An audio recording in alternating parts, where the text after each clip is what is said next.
Hello, welcome to a video about standing waves in pipes. So this is the last video for this learning intention section and for the use the principle of superposition of waves to explain a range of interference phenomena, including standing waves and Beats success criteria. So just to recap, sound vibrations are longitudinal waves and they propagate away from the source and are reflected by surfaces. So when you hear something, what is really happening is that the air particles are vibrating and there'll be compressions and rarefactions. Compressions are these sections here, and rarefactions are these sections here, all the way along until your eardrum, and then the particles of air that are around your eardrum will then pass on the vibrations of the same frequency as the source sound, and that's how you hear. So in a closed pipe, rather than the closed end of the pipe vibrating like your eardrum, the sound waves are reflected because the end of the pipe is obviously not malleable, it's hard, so rather than vibrate itself, the sound waves are reflected back. What then happens is the sound waves that are moving towards the end of the pipe are added to combine with the sound waves that are reflected away from the pipe, and we get superposition. So we were talking about superposition in the previous video. It's easy to imagine when you've got like a transverse wave, you're just adding those amplitudes together. It's the exact same if the wave is longitudinal, you're just adding the amplitudes of those vibrations together. And what happens is you get a standing wave that is the combination of the wave travelling towards the end of the pipe and the wave travelling away from the end of the pipe, or being reflected from the end of the pipe. So if we have a look at our diagram below, if we have a look at the displacement row, we've got no displacement for the particles at the ends, or the closed end of the tube, and then no displacement for particles here or here. Particles are displaced the most in the negative direction, so towards the left here, and they're displaced the most towards the right here. A quarter of a cycle later, there's no displacement at all, so this is where the wave travelling towards the end of the pipe and the wave travelling away from the end of the pipe destructively interfere, so they both cancel each other out, and then another quarter cycle later and a half cycle later overall, the zero displacement positions are still exactly the same, but the particles that were originally displaced most in the negative direction are now displaced most in the positive direction, and vice versa. For the particles that were originally displaced most in the positive direction, they're now displaced most in the negative direction. As you might imagine, a closed pipe is closed at one end, and as I mentioned before, there's always a node at this end because the air next to it can't oscillate or vibrate any further because there's a solid surface there. Conversely, an open pipe, as you also might imagine, is a pipe that is open at both ends, and because the air is absolutely free to oscillate at either end, there's always an antinode at each end of an open pipe. So below we've got a chart of some harmonics in a closed pipe on this side and an open pipe on this side here. You might notice that the closed pipe can only have odd harmonics, whereas the open pipe can have odd or even harmonics. And the reason for this is because there must be a node at the closed end and an antinode at the open end. It's not possible for an even harmonic or the wave of an even harmonic to situate itself in the pipe. Just to focus a little bit more on closed pipes, if we've got the first harmonic in a closed pipe here, there is a node at the closed end and an antinode at the open end.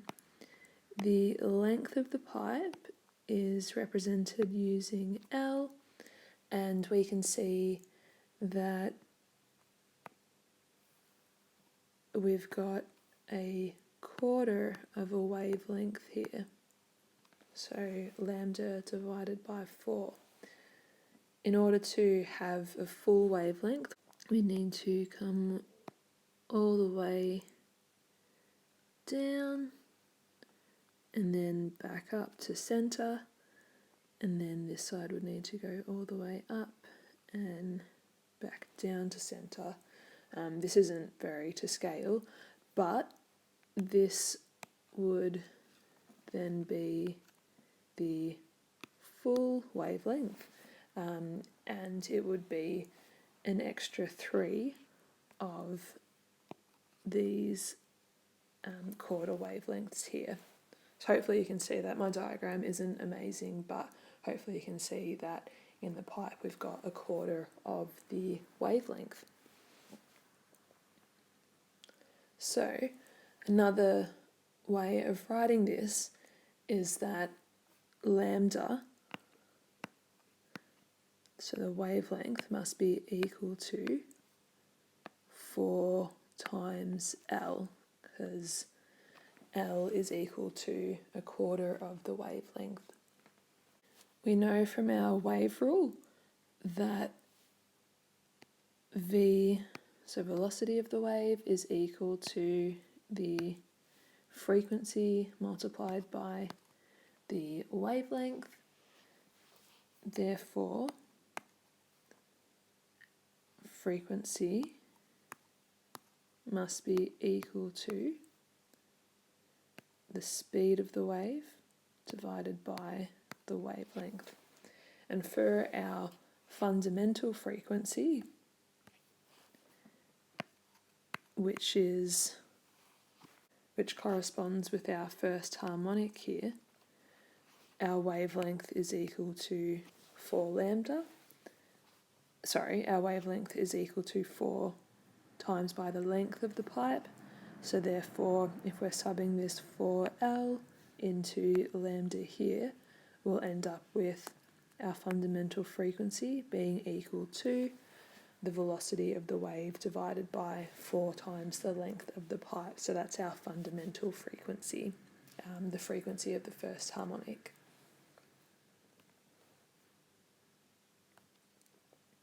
Now we'll take a look at open pipes, so remembering that open pipes have an antinode at each end because air particles can oscillate at the open ends of pipes. At the open ends of open pipes. So again, the length of our pipe is represented using L, and hopefully you can see that we've got half a wavelength here. So if we wanted to draw this wave to its until it repeats again, we'd draw up and then down, and then we'd go down and then up, and hopefully you can see that these points here would move into these points here again. So we've now drawn the full wave. It's about to repeat again. So we started off in our pipe with half a wavelength, which is literally written on the diagram, so lambda divided by 2.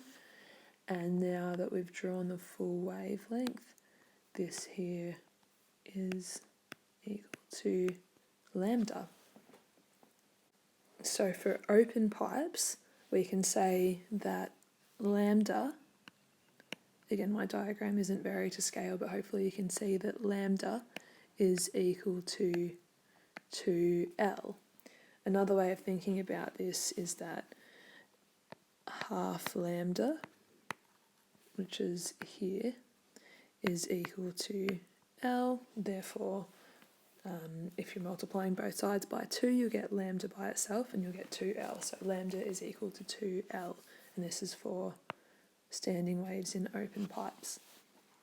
Again, we've got our wave rule, so V equals frequency multiplied by lambda. Therefore, frequency is equal to velocity divided by lambda. And then for our fundamental frequency, so our first harmonic, lambda is equal to 2L. So we just sub that lambda value into here and we'd end up with the fundamental frequency being equal to the velocity of the wave divided by 2 times the length of the wave. So we've got an example: calculate the fundamental frequency of a standing wave produced in a closed 3-metre pipe given the speed of sound is 343 metres per second. So we're looking for the fundamental frequency, easy peasy. Our pipe length is 3 metres and it's closed. Speed of sound is 343 metres per second. So our fundamental frequency in a closed pipe is equal to the velocity of the wave divided by 4 times the length of the pipe. Our velocity is equal to 343 metres per second, and the length of the pipe is equal to 3 metres.